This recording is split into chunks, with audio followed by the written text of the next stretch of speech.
Welcome back, sports gamers. It's the Natural. We now have the first details of the much anticipated UFC 3. The reveal featured a gameplay trailer, some follow-up details, and a new game engine and new modes. EA Sports is looking to take UFC franchise to the next level. The new gameplay trailer touches the surface on a few things to look forward to next year's game. First, you'll notice the trailer focuses its highlight on combo attacks, smooth movements, and crispy technique transitions. EA Sports are introducing a new technology this year to handle the octagon in UFC 3 called Real Player Motion. Or RPM promises revolutionary gameplay animation that gives the most fluid and responsive motion yet in franchise history. UFC 3 is set to sport 5,000 new animations and rebuilt the previous one from the ground up. Now it'll be easier than ever to string together a lethal set of combinations and transitions during a match. Every moment matters as this year's game looks to bring an entirely new level of strategy to the octagon.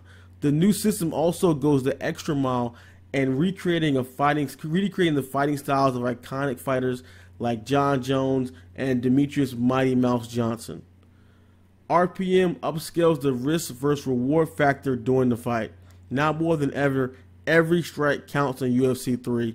Everything from fighter positioning to missed opportunity factors into the finish of the fight. And thanks to the new animations, the fighters will navigate, close gaps, and execute techniques with near flawless fluidity. The same fluidity extends into the striking game as well. This year you'll have the ability to dish out any strikes while maintaining your momentum. In addition, each fighter comes with their own set of devastating combos to unleash an octagon. UFC 3 also allows you to throw punches out of slips and lunges in addition to the feint option.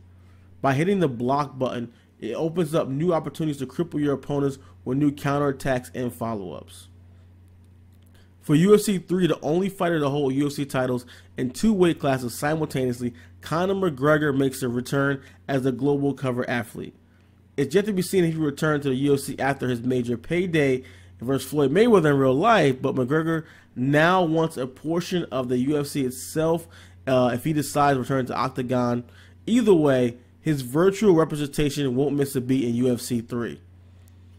As we predicted previously at SGO, this year's game will feature an all-new career mode.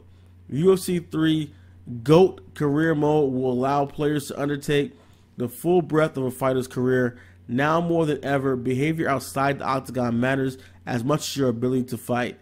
Fans will have to make choices to build hype, gain fans, and earn cash through big contracts and capture the world's attention.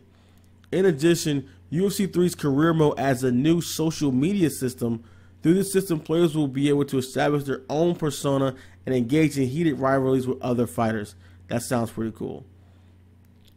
The action does not stop there, as UFC 3 offers a new and more robust style of multiplayer modes.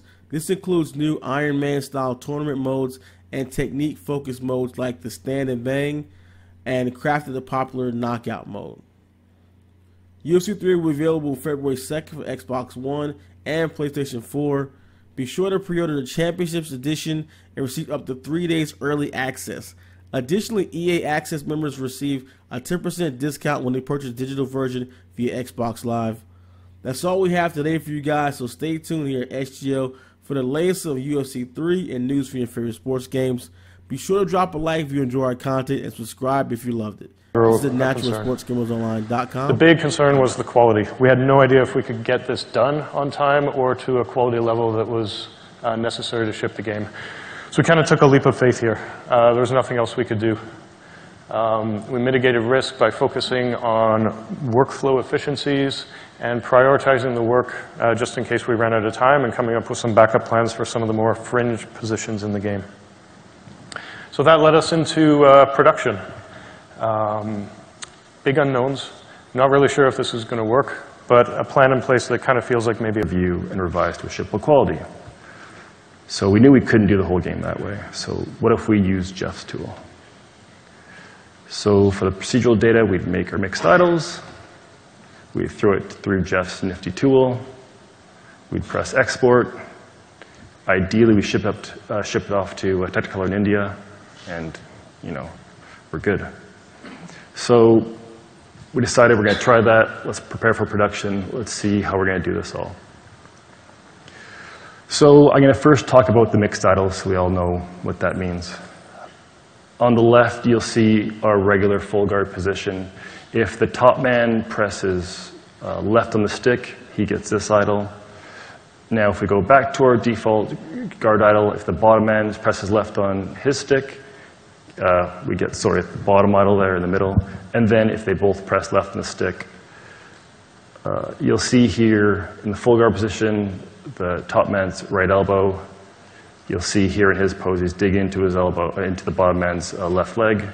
You'll see, again, in the far left picture, the bottom man's left wrist is now going for the arm drag.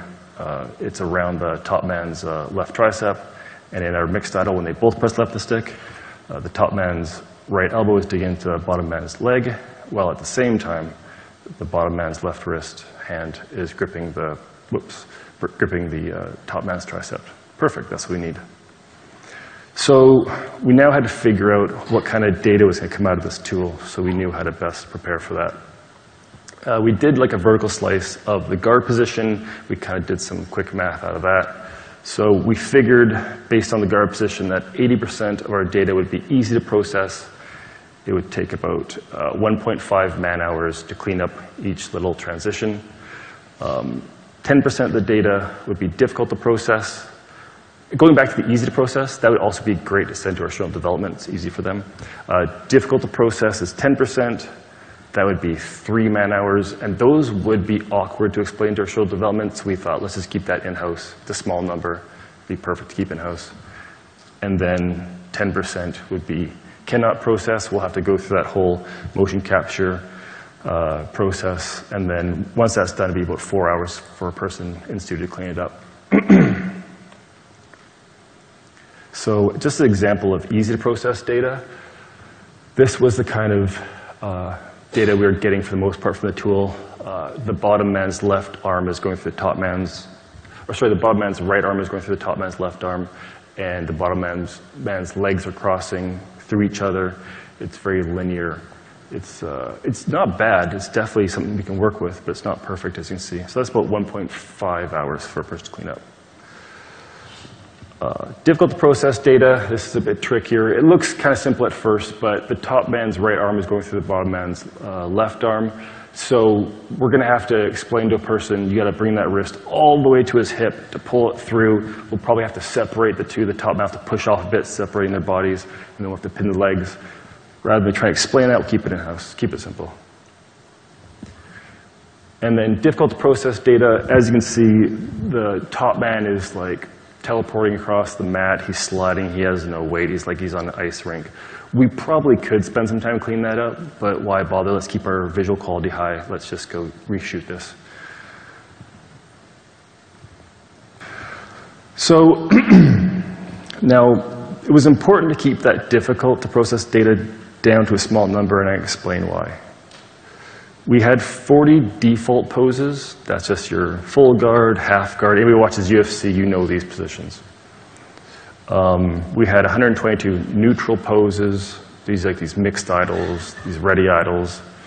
We had 261 submission poses from our grapple transition state going into our submission state. That's a total of 423 potential poses that you're going to have to, you're writing out your shot list, you're figuring out what goes where, you're doing the name convention. You have to make sure you have all these poses printed out to show your actors.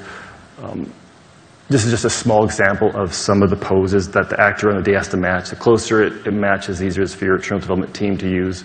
You then have to go and take that data and put it into a motion builder file and provide the outsourcers with the exact start pose and end pose. It's just a huge nightmare. So to keep that number small was crucial. So the end result of working this way, UFC 1 had 600 two-player ground animations. UFC 2 had over 1,957 two-player ground animations. UFC 2's entire grappling system had 3,153 two-player animations. 253 of those were procedural, ran through Jeff's tool, and were untouched by an animator. 437 were procedural animations exported and processed, meaning an animator touched them. 98, we could not, it was data that was unusable from Jeff's tool, so we had to go and actually cache those and clean them up the old school way. And then 1,317 transitions we actually went and captured and cleaned up in our capture lab. That's UFC 1 and UFC 2 combined. One point I want to make about this too is even though in the end we ended up motion capturing a bunch and cleaning up a bunch, while we were in early production and pre-pro, we had a template for almost all the transitions in the game, so we could actually prove out the design. We could convince people that this was worthwhile from a gameplay standpoint. Even if the animations weren't perfect or beautiful, they were 100% functional, and it gave us a template to work with all through production. If we hadn't had that early prototype, no way anyone would have signed off on this feature to begin with. So the procedural aspect had huge benefits in pre-pro, even if those benefits started to dwindle as we got through production and everything got cleaned up. Yeah, it's true. It worked really early on, used the procedural data, which is huge. So 587 transitions we sent to Technicolor in UFC 2, which was a huge win for us. 80 of those were of Jeff's tool. This number could have been much bigger. I spent so much time managing my XDev group that I would have these small gaps in time where I could work on actual data cleanup processing. And so I liked those animations because it would just be like an hour, hour and a half, and I wouldn't have to stop halfway through and go back to managing, so I like that. But this kind of data is perfect for your external development partners if you were to use that system.